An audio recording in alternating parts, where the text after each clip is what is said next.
बिस्मिल्लाहिर्रहमानिर्रहीम। Welcome to my YouTube channel lectures with Shehzad. आज हमारा इंग्लिश लर्निंग के बारे में वो सेकंड क्लास है।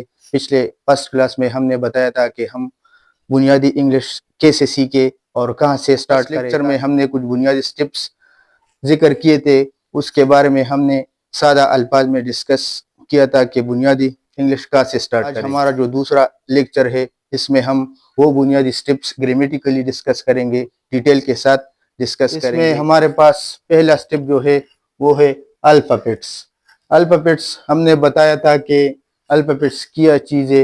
अल्फाबेट्स ए से लेकर जेड तक ये सारे अल्फाबेट्स है, लेकिन हम इस अभी बताएंगे कि अल्फाबेट्स टोटल हमारे पास कितने हैं। वो 26 है और ये दो पार्ट्स में डिवाइड हुए हैं। कितने पार्ट्स में? अल्फाबेट्स फर्दर दो हिस्सों में तकसीम हुए हैं। नंबर 1 है वोवल्स। वोवल्स में क्या किया आता है? वोवल में आता है ए, ई, आई, ओ, यू। और दूसरा हमारे पास दूसरा हिस्सा जो है अल्फाबेट्स का वो है कॉन्सोनेंट्स। कॉन्सोनेंट्स इसके अलावा जो 21 है वो सारे क्या है? वो कॉन्सोनेंट्स है। तो ये सारे हो गए अल्फाबेट्स। टोटल हमारे पास कितने हुए? 26 हुए। तो अभी ये जो है वोवल्स ये अलग क्यों है और कंसोनेंट ये अलग क्यों है? तो इसमें हम फर्क वाज़ह करते हैं। अभी इसमें फर्क क्या है दोनों में? इसमें फर्क ये है कि ए, ई, आई, ओ, यू, ये वोवल जो है ना, ये जब एक लफ्ज एक वर्ड वो शुरू होता है ए, ई, आई, ओ, यू वोवल से, तो इससे पहले हम लगाएंगे क्या? A N. एन से एन, ए एन, हम इससे पहले क्या लगाएंगे? हम इससे पहले ए एन लगाएंगे और वो लफ्ज फिर बोलेंगे। फॉर एग्जाम्पल हम यहाँ पर एक मिसाल लेते हैं, क्या है? An umbrella. तो ये लफ्ज कहाँ से शुरू हुआ? ये वोवल से शुरू हुआ, यानी यू से शुरू हुआ है, तो इसलिए हम इससे पहले एन लगाते हैं। हम दूसरा एग्जाम्पल लेते हैं। दूसरा एग्जाम्पल हमारे पास क्या है? वो है ऑरेंज। तो ऑरेंज का लफ्ज जो है वो किस चीज से शुरू हुआ है?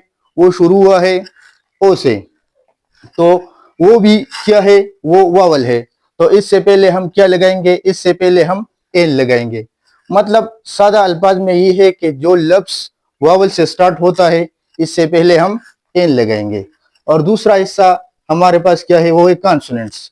तो कॉन्सोनेंट्स सादा अल्फाज में ये कहेंगे जो लफ्ज वावल्स के अलावा कॉन्सोनेंट्स से शुरू होता है, तो इससे पहले हम क्या लगाएंगे? ए लगाएंगे। और ए ज्यादातर हम सिंगुलर से पहले भी लगाते हैं।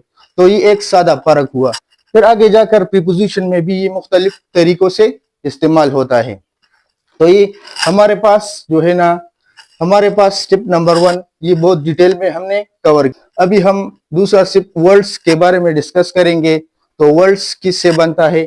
ये भी अल्फाबेट से बनता है। मतलब मुख्तलिफ अल्फाबेट एक दूसरे के साथ मिलके एक लफ्ज बनाते हैं। लेकिन यहाँ पर हम जो बुनियादी अल्फाज है वो सीखेंगे। यानी आप यहाँ पर दे सकते हैं तुम या आप। इंग्लिश क्या होगा इसका? English you. दूसरा हमारे पास क्या है? तुम्हारा। इसका इंग्लिश क्या होगा? यूर। तीसरा हमारे पास क्या है? मैं का इंग्लिश क्या होगा? आई। ये क्या है? ये मुझे का इंग्लिश क्या होगा? इसका इंग्लिश होगा मी। ये क्या है? ये है वो का इंग्लिश क्या होगा? वो जब जमा हो तो इसके लिए हम इंग्लिश में क्या लफ्ज इस्तेमाल करता है? दे इस्तेमाल। वो का इंग्लिश वो जब लड़का हो यानी मेल हो, तो वो के लिए उस सिचुएशन में हम क्या इस्तेमाल करेंगे? उसमें हम इस्तेमाल करेंगे ही। इसके बाद इसके लिए क्या इंग्लिश होगा? जब आपके पास फीमेल हो तो इसके लिए इंग्लिश लफ्ज होगा शी। इसके बाद हमारे पास है हमें का इंग्लिश क्या होगा? हमें का इंग्लिश होगा हमारे पास अस।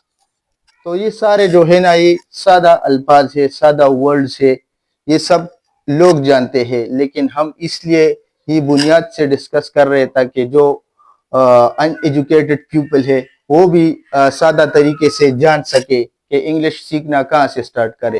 तो ये हमारे पास लेक्चर नंबर 1 और लेक्चर नंबर 2 में हमने स्टेप 1 और स्टेप 2 बिल्कुल डिटेल के साथ डिस्कस किए, बिल्कुल डिटेल के साथ हमने पढ़ाया कि बुनियादी इंग्लिश स्टेप बाय स्टेप कहाँ से सीखे।